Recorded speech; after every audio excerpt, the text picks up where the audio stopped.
Assalamualaikum warahmatullahi wabarakatuh. Hari ini kita akan bincangkan tajuk kebarangkalian mudah. Okey, dalam tajuk kebarangkalian mudah ini seperti kita macam meramalkan sesuatu yang mungkin berlaku. Contohnya kita kata, esok mungkin hujan, mungkin tidak. Jadi apakah kemungkinan-kemungkinan? Ada dua saja, esok hujan atau tidak. Atau kita melihat perlawanan bola sepak di dalam TV. Okey, kita katakan pasukan merah akan menjaringkan gol 2 gol ataupun pasukan kuning akan menang. Jadi itu adalah kemungkinan menang atau kalah. Jadi itu adalah kemungkinan ramalan-ramalan. Kenapa kita perlu meramal?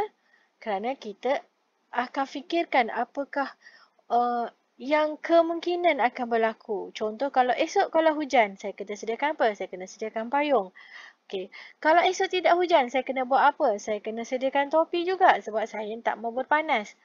Okey, jadi itu adalah tajuknya adalah kebarangkalian mudah. Jadi dalam tingkatan 2 ni awak akan belajar kebarangkalian mudah iaitu mengenal kebarangkalian.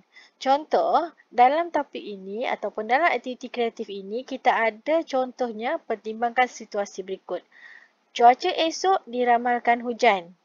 Okey, pilih seorang murid perempuan dari pasukan pandu puteri untuk bermain bola jaring. Okey, ada tak pandu puteri yang lelaki?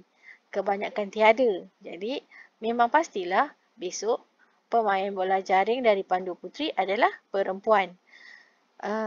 Kemungkinan sebiji guli berwarna hitam diambil dari kotak yang mengandungi 3 biji guli biru dan 7 biji guli merah. Okey, dalam kotak itu cuma ada 3 biji guli biru dan 7 biji guli merah. Adakah mungkin kita akan dapat guli berwarna hitam? Okey, tidak pasti. Jadi inilah maksudnya kebarangkalian. Iaitu ukuran kemungkinan berlakunya suatu peristiwa dinyatakan sama ada dalam bentuk pecahan atau peratusan. Okey. Jadi dalam kebarangkalian ni kita ada nama ruang sampel. Iaitu ruang sampel satu set semua kesudahan yang mungkin berlaku bagi suatu eksperimen. Contoh kita nak takdirkan esok, kita kan nak agakkan esok hujan atau tidak hujan. Jadi besok ada dua kemungkinan. Kemungkinan dia hujan dan tidak hujan. Jadi ruang sampel di sini adalah hujan dan tidak hujan. Okey, jadi ruang sampel adalah hujan atau tidak hujan. Jadi apa itu ruang sampel? Semua kesudahan ataupun keputusan yang mungkin bagi suatu eksperimen. Okey, apa itu eksperimen? Eksperimen apa saja yang kita hendak andaikan. Contohnya, eksperimen bola sepak. Okey, pasukan merah akan menentang pasukan biru. Jadi kesudahannya adalah menang atau kalah. Jadi boleh jadi merah menang atau merah kalah. Atau boleh jadi biru menang atau biru kalah. Jadi itu maksudnya ruang sampel. Semua kesudahan-kesudahan yang mungkin. Jadi semua kesudahan-kesudahan yang mungkin dalam satu eksperimen. Okey. So itu mengenai ruang sampel. Peristiwa pula. Apa itu peristiwa?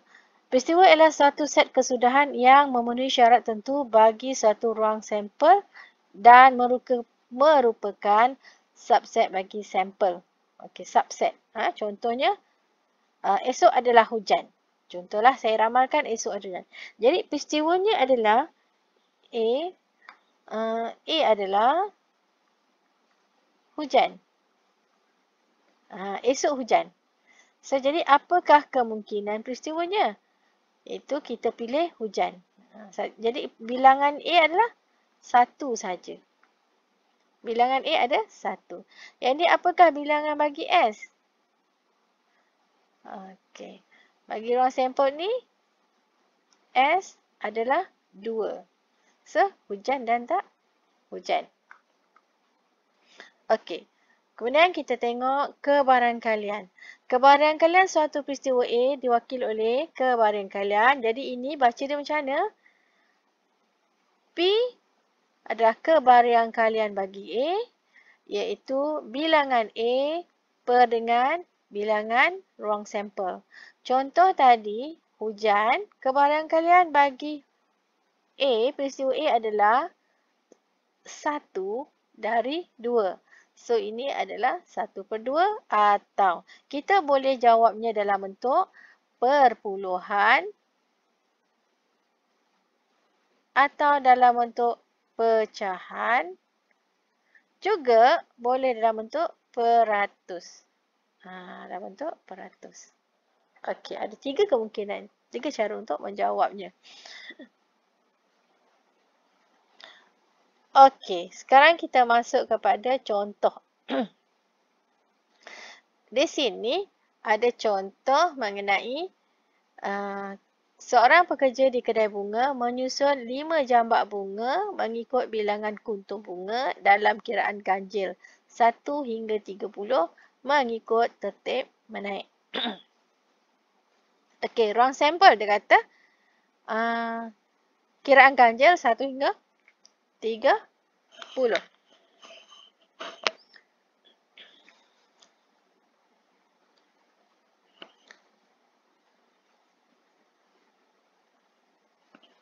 Okey, seterusnya.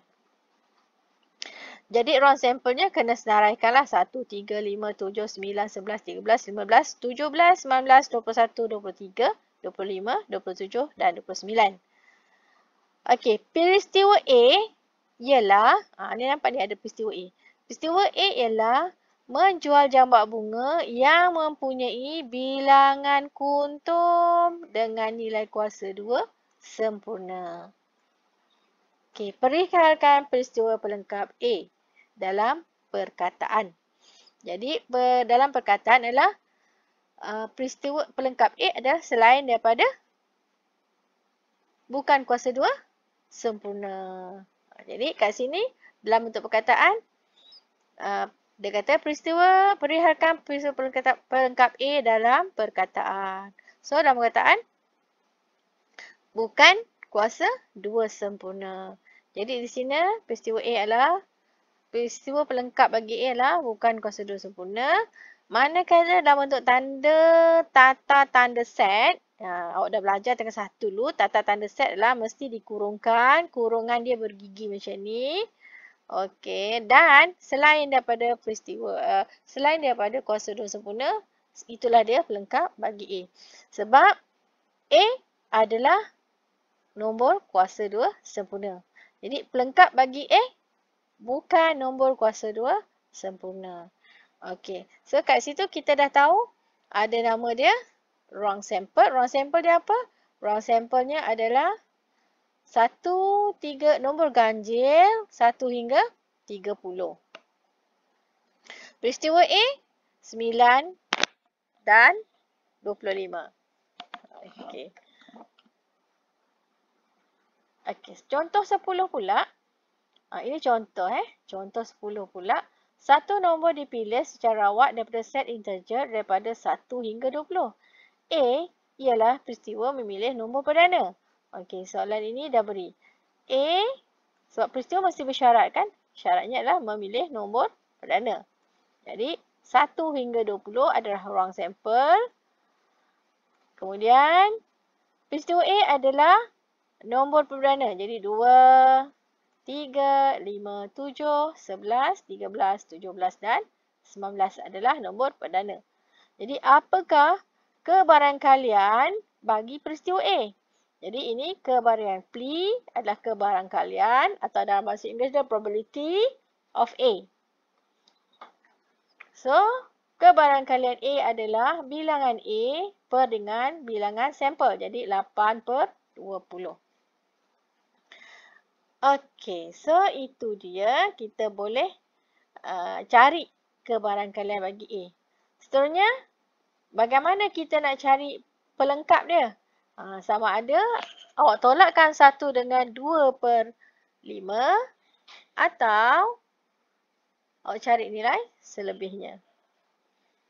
Okey. So, harap faham mengenai tajuk ringkas kebarangkalian mudah, iaitu bermula dengan ruang sampel, peristiwa, kebarangkalian dan peristiwa pelengkap. Untuk contoh ruang sampel, kita akan belajar pada sesi berikutnya.